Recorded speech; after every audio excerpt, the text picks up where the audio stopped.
Good morning, everyone. It's another beautiful day up here in Kowanyama. The team that I'm with are leaving today. They're going up to from here crossing the Mitchell River, which you saw me cross the first time years and years ago. That huge, big, wide river where Dane and I ended up getting bogged for hours and having all sorts of trouble and all sorts of fun. They're going across that now, so hopefully there's some water in there and hopefully it gives them a challenge. Yesterday was epic. There were no big fish caught, which is fine. It was such an experience for me to see how an actual TV show is filmed, and like with Dave, the producer, you know, what the editing team were going through, the other videographers, you know, they're up all night, they're on their laptops, you know, moving data around off all the cards and stuff and naming files, and wow, what a task. I think I'll stick to YouTube. I learned that when you're making a TV show, you don't do a lot of fishing. You have to get a fish the first or second cast, otherwise there's no more fishing and you're moving on for the day, which was, as you can all imagine, a challenge for me. So didn't catch too many fish while I was with this crew. And then luckily, Quade, I think I showed you guys a bit of that, maybe not. Look what I found out here. Everyone remember this fella? I'll try and get some footage off Dave. I should have gone that way. To show some of the shenanigans and the good times we had yesterday afternoon. So Quade, Josh, Jarrah, you know, Galden, all the boys came out there last night. There's probably 10 of them all up from Kowanyama, came out from town. So shout out to all those legends. And just hung out, took us down the river. A couple of us went down the river there and, oh, you guys are dirty. Down the river and caught a few fish, like straight away. The boys were on the fish and came back to camp, had a cook up straight on the coals. And it was just so nice to be able to show the rest of the team here that I've been with what I do, and you know, for them to meet all the local crew here and you know, seeing them catch the fish and the way they cook it and experience what I get to experience, but firsthand, you know, not through the TV screen, was, I think, pretty cool for them. All the guys that were here with me yesterday, all the locals, are keen to come back out and film some wild reefs and stuff. So, you know, there's talk of dragging nets for red claw, which is a pretty dangerous and fun stuff. Look at these tracks. I don't know if they went the right way. I think I went that way on the way in. How's that path through there? Do you guys choose the right way?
That's where this Zolio comes in. I put it right there on the boat, turned it on. I sent Josh a message saying, "Where were you boys? I waited all day. What's happening?" And he said, "Quade's gone out of town, but he'll be back tonight, and we're coming out tomorrow, bringing the net to go dragging and hopefully get a pig." So I'm a couple of hours out of town. It's a rough ass track getting out here, so I can't imagine they'd even be awake yet. And I reckon, You know, it's that 2-hour drive, so I've got at least 2 hours to go fishing. Alright, so the idea this morning, this is a very shallow stretch of river, so I'm just going to putt nice and slow. I just want to poke up around the corner here and see. I saw on the drone this morning there's a nice bend in the river there, and if I can find a deep spot with a few snags in it, I don't think it's going to be any really big fish, but there should be a bit of fun. Just catching barra is fun, and being in this sort of environment, as you guys know, I love this stuff. You know, drifting these freshwater rivers, Melaleucas on the riverbanks and barramundi galore, like, doesn't get any better. We've just come across a crocodile.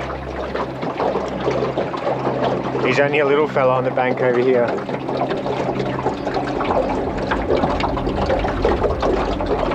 Now from this distance, his snout looks really narrow, and really long and narrow, which means he's a freshwater crocodile.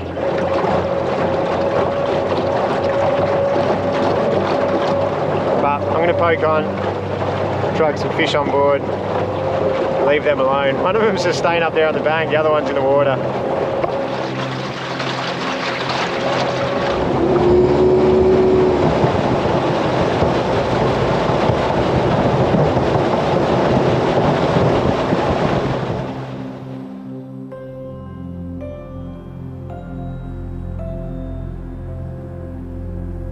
How magical is this, guys? I've just poked up a little. I don't want to go too far because Josh said that Quaid and all the boys are coming out today. But look at this. This is just like the Wenlock drift 5 or 6 years ago. Dan and I are drifting for 6 days down a river just like this, doing just this.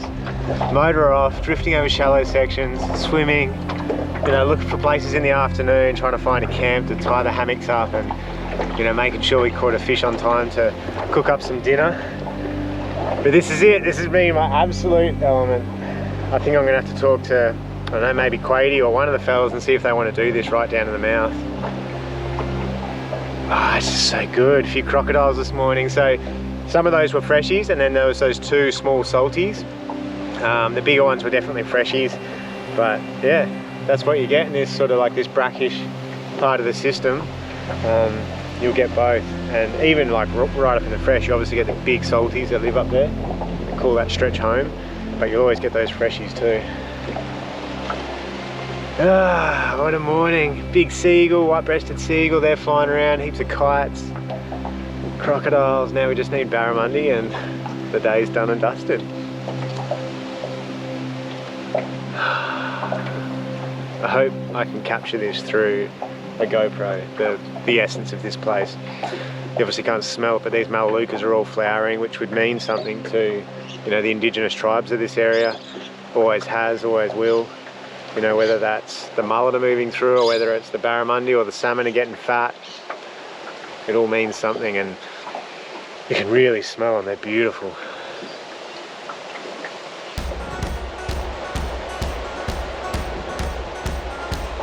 There it is. Ah, that was only really little, like caddy or a tiny barra.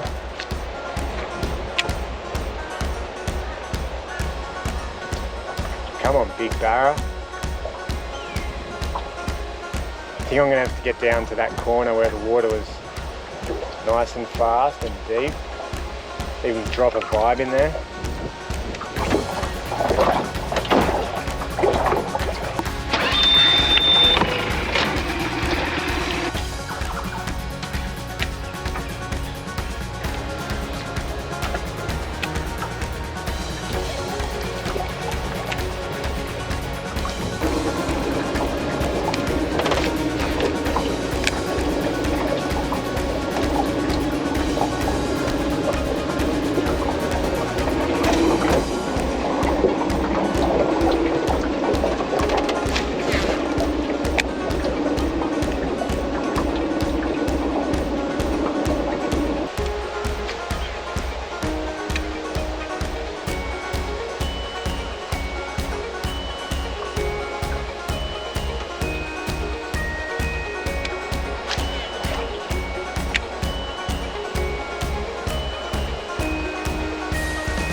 There we go. Finally, little barra. Oh, on the prawn. Come on, get in the boat. Yes!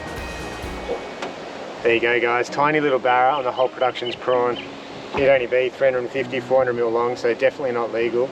But he's still got a little bit of colour in his tail because we're just up past the brackish section into the fresh. So these guys move around a lot up here in Cape York. If we get one a little bit bigger, given he's got that golden tail, we might keep one for dinner tonight. Finally we got a hit. Jeez, it's been a slow start to the morning. And you know, changing lures always works. I highly recommend, you know, flick through what you've got. I was flicking a shallow body slim twitcher. I'll put this guy back in the water. Yeah, you know, I was flicking a shallow body, that slim twitcher, because I like to start with that because you can visually, you can see what your lure's doing. If you hit a snag, it'll float back up, and then work your way down. And soft plastics always seem to do the trick. When the fishing's tough, I move to a prawn or like a squidgy or like something like that. Those new atomic, what are they called? Atomic baits, I think they're called. They're really realistic. They're like a mullet. They've got a little whiting, all sorts of ones. They're brilliant. And then I'll go down to a soft vibe. You know, you guys all know your vibes, like the Samaki vibes and the, what are the other ones? Anyway, there's heaps of them on the market. They're expensive, but they're really good. But they do sink really deep, and in this sort of structure here, you can lose a few, which costs a lot of money. So I'll probably switch to a soft vibe when I get down to the corner here, because it looked quite deep, and there was some fast water, and hopefully we get some out of there. Well, I'm going to go this way. That way's really shallow. I don't even think that way breaks through into the main river. It's super shallow just here too, but then I'm pretty sure it dropped into some deep water here right on this corner, and there's a couple of big trees falling in there. You can see what the wet season's done here. See all these trees? That's the wet season just pushing these trees downstream, and then they get caught up in these melaleucas. So much water moving in the wet season up here in Cape York. It's crazy. Nah, it's not in the back of my mind. I was like, oh, at least I got that corner to come back to. That looked great, but it looks all right. I'll drop the plonk here and we'll have a look. Loving this new outboard.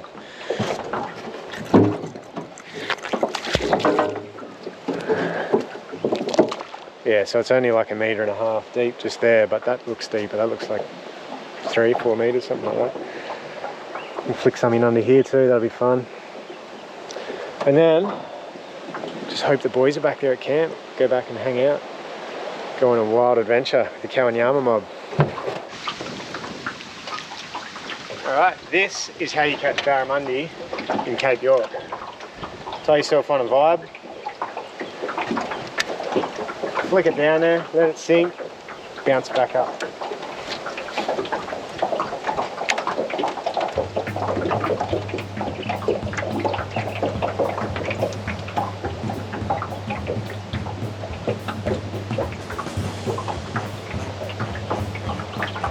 Right, there's no barramundi in it. Oh, here we go.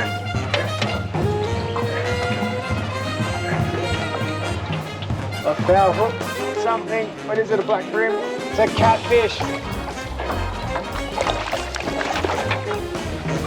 Now, I deserve that for saying this is how you catch barramundi.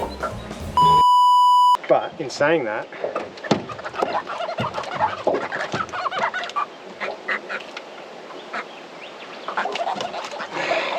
these fellas here is a freshwater catfish, and they're very sought after. They've got a nasty spike on them there and on both sides, and they will cause you so much pain if they nail you. But the indigenous tribes up here, or the local people, they absolutely love these things. And I've tasted them with Jordo down there in Normanton, and they are delicious, I can say that. They reckon they're better than the saltwater ones, the freshies. I've had them out of like a dirty, almost dried up lagoon, and it was delicious. But I was starving. So, let's get the trebles out of this fella. Now that is not how you catch a barramundi in Cape York. Alright, that's it guys. It's getting super shallow through here now, so I'm going to navigate my way back out of this little creek mouth. I'm just going to lift the outboard and let the wind and the water take me. and then shoot back to camp. I'll see you guys back there. I'll catch up with Josh and Quade. I don't know who else is coming out, probably Jarrah, hopefully Jarrah. I don't know who else though, but whenever the boys are there, it's fun. We're all learning, having a good, well, they're not, but I mean, you and I are all learning whenever the boys are there, so let's just go and have a good time, see what they want to do.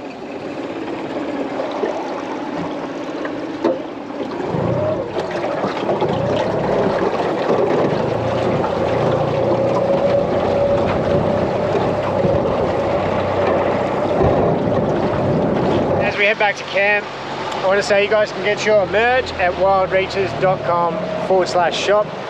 We've got the knives here. I've got one, always got one on me. These are our bush knives, Wild Reaches stamped in there. Brilliant stainless steel, really strong knives, built for these harsh environments up here in Cape York. And as I said, it's always on my belt. All the fishing shirts, Wild Reaches fishing shirts, all designed by Nikki over there on Minjerribah, and the big mud crab on the back. So check them out, wildreaches.com/shop.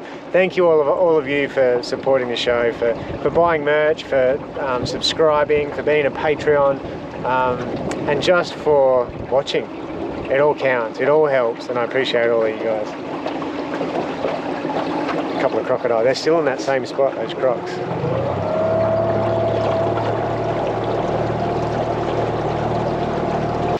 It's so good coming back here to camp. I've just been out fishing in this river in the middle of Cape York, and everything in the fridge is icy cold. As you can see here on the Shervy screen, I'm charging, I've got 50% battery. Now, I've been here for quite a few days now, and I've actually, this is a rookie error, I've positioned myself where when my rooftop tent goes up, I'm actually not getting a lot of sun until the sun comes around here in the afternoon, and I'll probably get 2 or 3 hours in the afternoon. Now, if I drop my tent down, which I'm not going to do because I'm only here till tomorrow now anyway, I'll get a lot more sun throughout the day, and it will pump in a lot more solar into my 300 amp hour lithium Shervy battery. But you can see right now, if I swipe across, I'm getting 131 watts of power going into my battery. And I've had the inverter on all morning, charging drone batteries and my laptop on the other side there too. Boiling the kettle several times. I'm about to use the induction cooker to cook up some lunch because I didn't catch any bloody fish. And the solar panel is out there as well, charging everything in the trailer. So I'm good. I can live out here off the grid permanently, especially if I set up correctly in the sun. And you guys can do the same. Check out Shervy Power Products online or on Instagram. They've got a huge range of plug and play systems, so they're bound to have something for your next adventure. I don't know what's happened to all the local Kowanyama mob. Quade and Josh and Jarrah were meant to come out. I don't know where they are. And I've messaged them on the Zolio, but I've messaged Josh and haven't heard back now, so I don't know whether they're on their way or never got the message, I'm not sure. But I want to go fishing. I'm not going to go far, I'm just going to poke downstream here, make the most of this freshwater while I've got it. Flick a few lures around for the afternoon, because I know tomorrow I'm probably going to pack up here and head for the salt again, head for the coastline.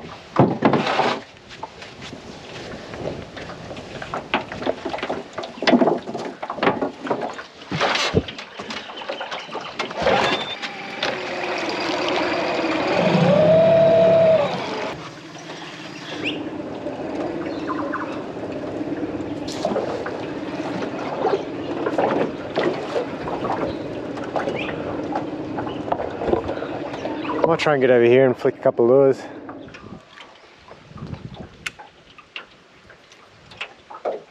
Get him out of there. It's not a barra. Where's that sooty? Come on, sooty. That's an archer. That's an archer fish. Jeez, they don't hit lures very often. Spiky buddy thing. That's an archer fish. I'll tell you guys a little about this guy in a sec. Actually, I'll tell you now because he's pretty chilled. These guys sit very close to the surface and they look up in these into the trees in the low branches, and they actually squirt water up at like little butterflies and insects, spiders and things, and knock them into the water, and then they eat them. That's why they're called an archer fish. So you rarely catch them on lure because they are very aggressive, but I don't think much of their food intake is actually from the water.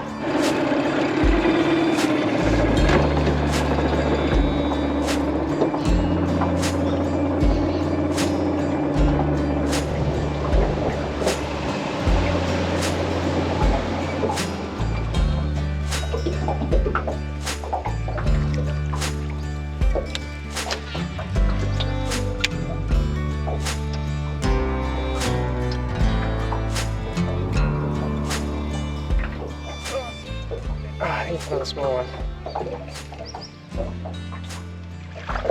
Oh, it's the same fish. We've definitely found a nursery.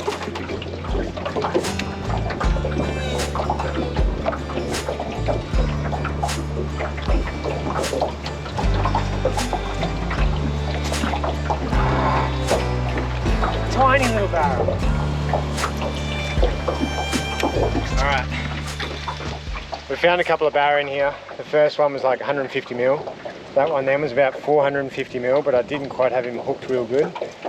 But it looks good in here. There's a full back eddy here where the river has been blocked. You can see the river there has been blocked in the wet season with all those fallen trees, and it's created this really deep and good back eddy. So I'm going to spend some time in here flicking between different lures and try play a good one.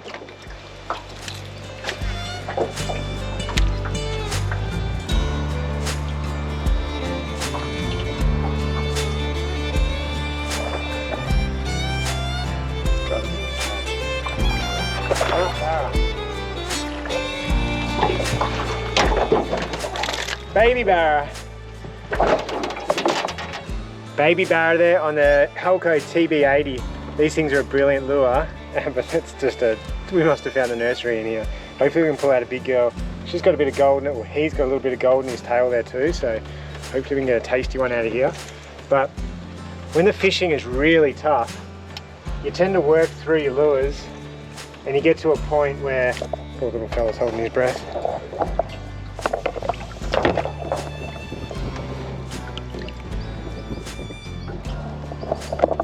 That's all you, buddy. Let go.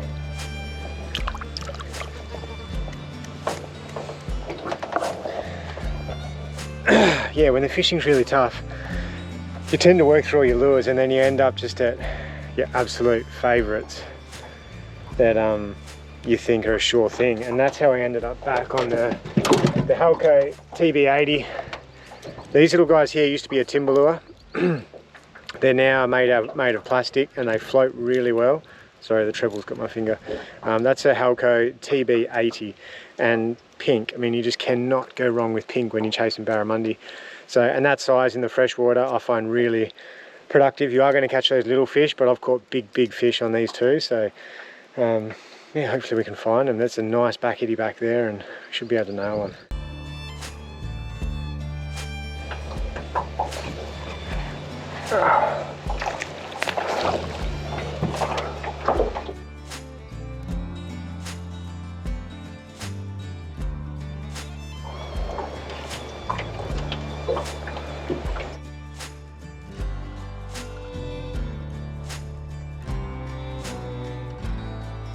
Still fun. As a fisherman, I could do this all day, especially in this beautiful environment. Catch rat barra all day. I just want a big girl though.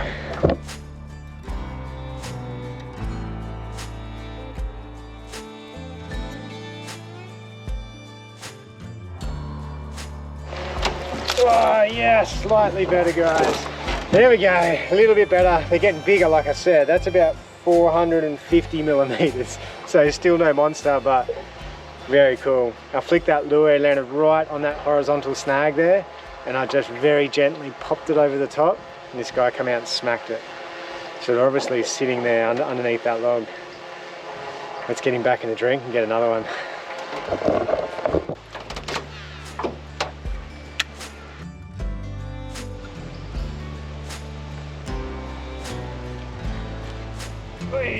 That was a good hit. He's a little barra, but he hit hard.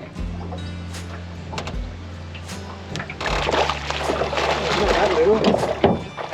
Oh, I just said it too.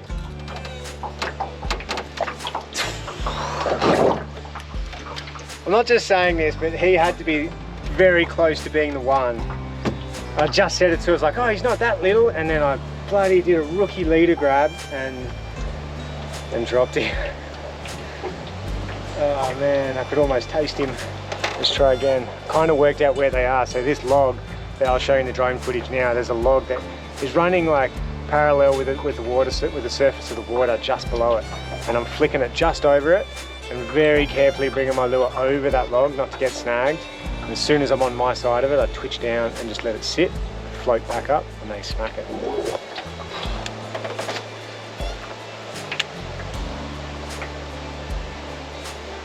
Yep. Oh yes, he feels bigger. And he's got me on a stick. No, got him. Got him and dropped him. He got me straight around the log. He was bigger.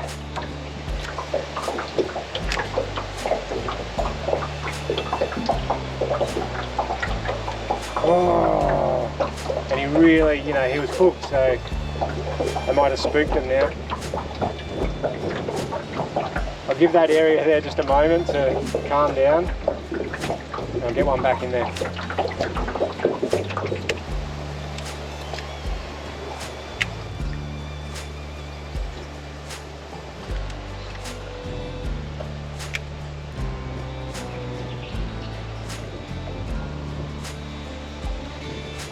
There it is.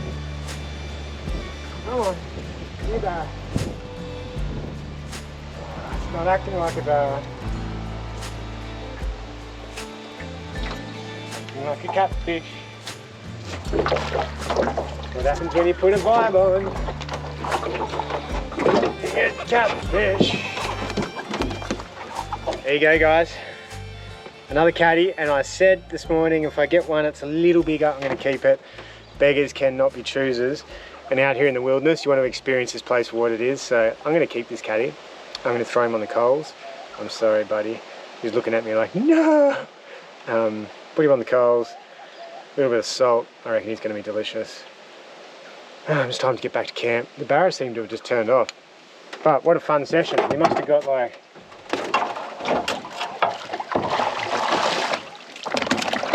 I'll just chuck him in there.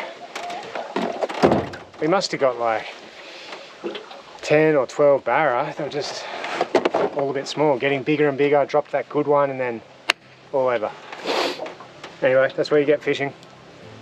I've got a tangle now in my braid and this vibe, so it's time to get back to camp.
That's a wrap.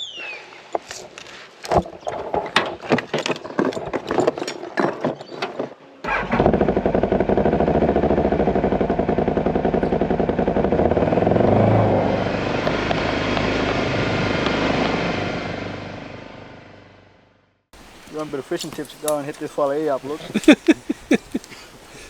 That's your tip? He's the barra slayer. Thought he was the catfish slayer. That's what they're called.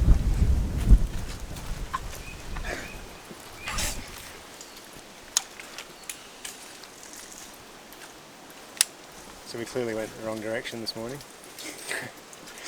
Clearly. The locals show up, we go 100 metres downstream in the other direction and there's barra on the floor.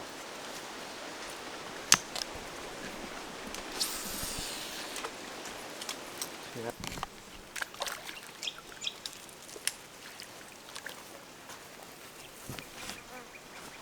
Quads, what are you doing? Slip. Slip there. Oh!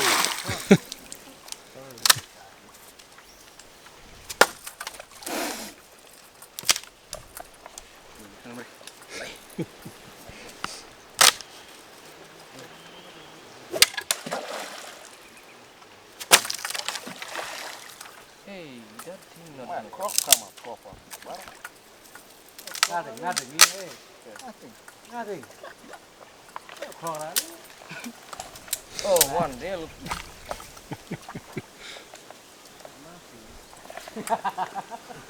Look away, boy. Do it.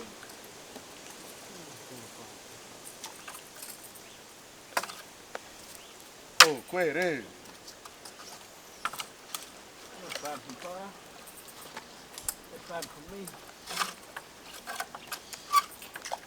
Oh, yeah.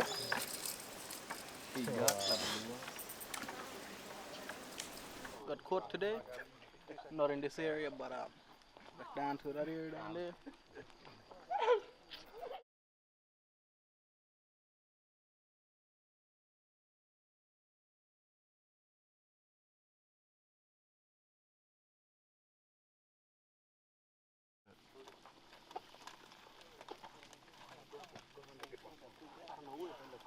Go on, boys, get in. Hey, get in here, boys. And get that water